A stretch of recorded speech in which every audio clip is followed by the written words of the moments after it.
ሰላም ሰላም የጂማ ሚዲያ ቤተሰቦች እንዴት ናችሁ? ሰላማችሁ ይብዛ። እግዚአብሔር ይመስገን ደህና ነኝ። ዛሬ በአዲስ ነገር መጥቻለሁ። ላይክ፣ ሼር፣ ሰብስክራይብ እያደረጋችሁ ቤተሰቡ ነው። ዱባይ ላይ የገባው ዳቢሎስ ምን አይነት እንደሆነ እንግዲህ አናቅም። ሳራና ሀዊ ተያይዘው አሉ። በግሩፕ ፈጥረው ማለት ነው። ጦርነቱ ቀጥሏል ማለት ነው። ግን በጣም ያሳዝናል የሰው ልጅ። ምክንያቱም ሀዊ በጣም ብዙ ነገር ሳራ ያደረገች ሳራም ስትናገር ሰምተናል። ብዙ ያስለመደችኝ ብዙ ነገር ያደረገችልኝ ሀዊ ናት። ሀዊ መልካም ልጅ ናት ስትል ነበረ። አሁን እንግዲህ ማን እንደገባ ምን አይነት ሴጣን እንደገባ አይታወቅም። ይኸው ተበጣብጠው ነው ያሉት ማለት ነው። ያሳዝናል። እስኪ አብረን እንስማቸው። እኔን ከወልደ ጊዮርጊስ ጋር ስላዩኝ እራሳቸው ለምኖ ስላጡ ኦኬ። እኔ እሱን የምፈልገው ገንዘብ አይደለም ማንነት ማንነት ገንዘብ ብፈልግ ኑሮ እዚህ አልቀመጥም። እኔ እንዳንቺ አይደለም። ለምነው ያጣለማኝ ተሳድቦ ይሄዳል ይባላል እና እናንተ ለምናችሁ አጣችኋል። እኛ ግን አልፈለግንም። በሱ ጋር ስላያችሁኝ ምናምን ሀብታም ይሆንኩ ያክል ምናምን ኦፍ ኮርስ ሀብታምኛለሁ። ምን ታመጣላችሁ? የምታመጡት ነገር አለ? ምንም። ለዚህ ነው እንዲህ የሚያስገበግባችሁ። ባገኝስ ምን ችግር አለው? ባገኝስ ለዚህ ነው እንዲህ የሚያንገበግባችሁ ማለት ነው። ሁለተኛ ነገር ደግሞ የተሰደብ ነው እኔ እኮ ማለት ነው በውስጥ በኩል በስዬ ሲያቀተኝ ነው ላይቭ የመጣው የተናገርኩት ማለት ነው። በስዬ ስንት ነገሮችን ስታደርጉ ስለሰው ቅንጣት ያክል በጥፍሬ ቆሻሻ ላይ ምን ማንንም ሰው እወዳለሁ፣ አከብራለሁ። ሰውን በሰውነቱ እወዳለሁ። በብሔር ሰው አለኝ። ሀዊ ይሄን ስትል እንግዲህ መልስ ሰጥታለች ማለት ነው። በአድማ ነው አንድ ላይ ተነስተው ልጅቷን እንትን እያሏት ያሉት፣ ግን በጣም ያስጠላል። ዱባይ ላይ ምን እየሆናችሁ እንደሆነ። ሳራም ደግሞ ተነስታ መልስ ሰጥታለች ማለት ነው። ብዙ ጊዜ አስለቅሰሽኛል፣ ዝም ብዬሻለሁ እያለች ትገኛለች ማለት ነው። ስንት ቀን አስነባሽኝ፣ ስንት ቀን ባንቺ አልቅሻለሁ። የዛሬ 3 አመት አልቅሻለሁ። ኦኬ በጣም ብዙ ጊዜ አስለቀሰሽኛል። ዝምታ በነገራችን ላይ አንዳንድ ጊዜ ዝምታ ወርቅ ነው። አንዳንድ ጊዜ ዝምታም ደግሞ ፍራቻ የሚመስላቸው ሰዎች አሉ። ያኔ ብዙ ጊዜ ዝም ስትሉ ያኔ የፈራችሁ ወይ ደግሞ ያ ሰው ከማንም በላይ የሆነ ምናምን ይመስላችኋልና ኖ እኔ አውቄያለሁ። እኔም ፌመስ ነኝ። እኔም ወዳጅ አለኝ። ገባሽ? ወዳጅ አለ ይነግረውኛል። እንደ አልተጣላንም ትናንትና። እኔ ከማንም አልተጣላው፣ ጸብም የለኝም። ልጆቹ ገቡ፣ ጠየቁ፣ አወራኋቸው፣ መልስ ሰጠኋቸው። ሰው የሚፈልገውን ነገር የመናገር መብት የለውም። እነሱን ማነው ጠያቂ ያረጋቸው? ማነው መጥተው ጠያቂ ያረጋቸው? የመናገር መብት የለውም ወይ? በዚህ ልክ ነው ወይ ሰውን የምታሳቁት? በዚህ ልክ ነው ወይ ሰውን ሰርቶም እንዲበላም ማታረጉት? በዚህ ልክ ነው ወይ? ሀገሬ ምንም አልተናገርኩም እኮ እኔ እሷን ከመደገፍ ውጪ ብናገርስ መብቴ አይደለም? መብቴ እኮ ነው። አልተናገርኩም። ደግሞ ገቡ እና አማራዊ ጠየቁኝ፣ መለስኩላቸው። አበቃ። ይሄ ነው፣ ሌላ ነገር የለውም። ሰው እንዴት በዚህ ልክ እንደዚህ ቆሻሻ ይሆናል? ሰው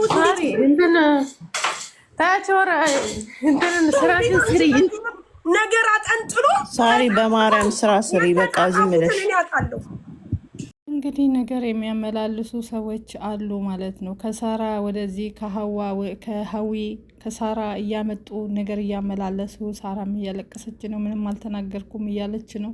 እንዲህ አለችሽ የሚባለው ወሬ ደግሞ በጣም ነው የሚያስጠላ። ብዙ ጊዜ ማስለቅሰሽኛል፣ ብዙ ጊዜም እንደዚህ አርግሽኛል እያለች ነው።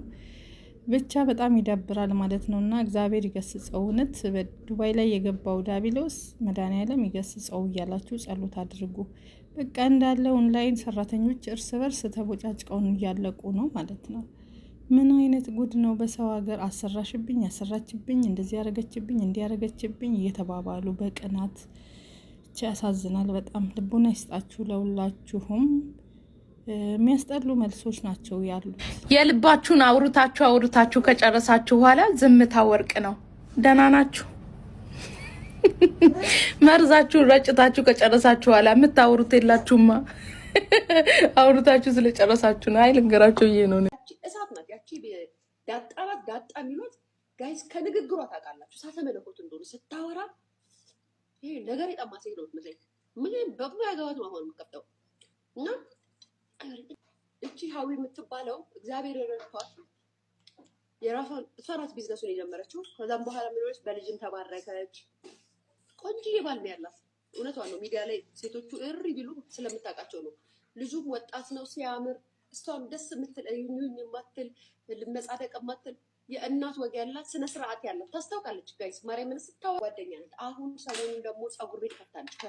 ይሄ ከዲኮሩ ከቅመማ ቅመሙ ቤት ውጭ ፀጉር ቤት ከፍታለች። ስለዚህ ምንድነው የዱባይ ህግ ደግሞ ምን አድርጓቸዋል? እንዳትሰዳደቡ፣ ሚዲያ ላይ ወጥታችሁ እንዳትናገሩ፣ እንዳትለፈልፉ ተብለው አፋቸው ተዘግቶባቸው። ስለዚህ በሾር ያቺ ትመጣን እንደሰማችሁት ሁሉም ሰው አስተያየት እየሰጠ ነው።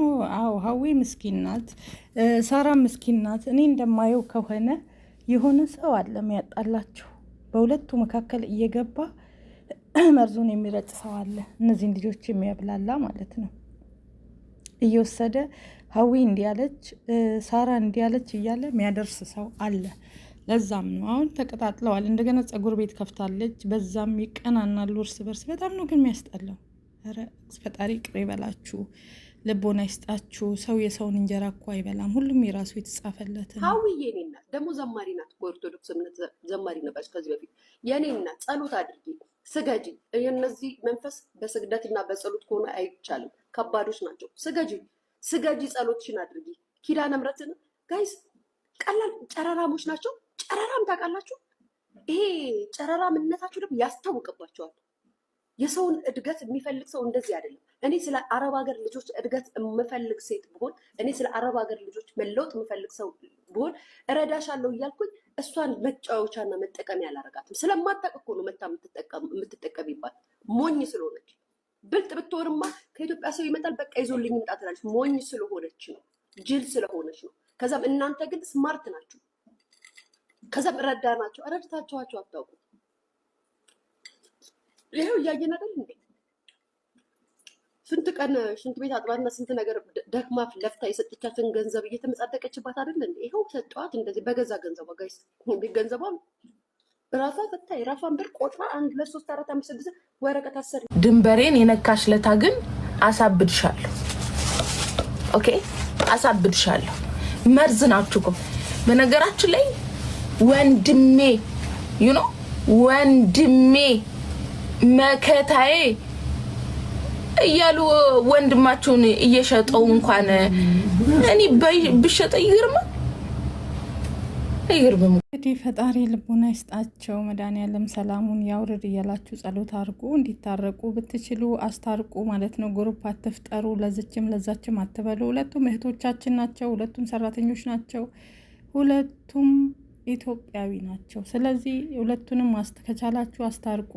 ግሩፕ እየፈጠራችሁ አንዴ ሳራን ማስለቀስ አንዴ እቺን ማስለቀስ በጣም ያስጠላል። ፎሎ ማንሳት በጣም ነው የምታስጠሉት። የእውነት ኢትዮጵያን ይሄ ባህላችን አይደለም። ሲጣሉ ማስታረቅ እንጂ ጃስ እያሉ እሳት ማቀጣጠል፣ ጋዝ እየጨመሩ ክብሪት መጫር ይሄ ባህላችን ስላልሆነ ከእንደዚህ አይነት ነገር እባካችሁ ተቆጠቡ ማለት ነው። እና ብትችሉ አስታርቋቸው እነዚህን ልጆች ማለት ነው እንጂ ሌላ ነገር አታምጡ። ምክንያቱም የበለጠ ሌላ ደረጃ ላይ ይደርሳል በዚህ አይነት ማለት ነው። ነገሩ እየተቀጣጠለ እየሄደ ነው። እሳት እየተጫጫረ ነው።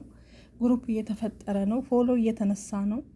ሁሉም ቪዲዮ እየሰራ አንዱ የአንዱን ይሰድባል። የሳራ ደጋፊ እችን ይሰድባል። የዝች ደጋፊ የሀዊ ደጋፊ ደግሞ ሳራን ይሰድባል። ይሄ ትክክል አይደለም ማለት ነው። እናንተም እግዚአብሔር ይቅር ይበላችሁ። ብትችሉ ሰይጣን ሳይሆን መልአኩ ናችሁ፣ አስታርቋቸው። ላለው ሰላማችሁ ይብዛ። ወዳችኋለሁ። ላይክ፣ ሼር፣ ሰብስክራይብ አድርጉ። አበረታቱኝ።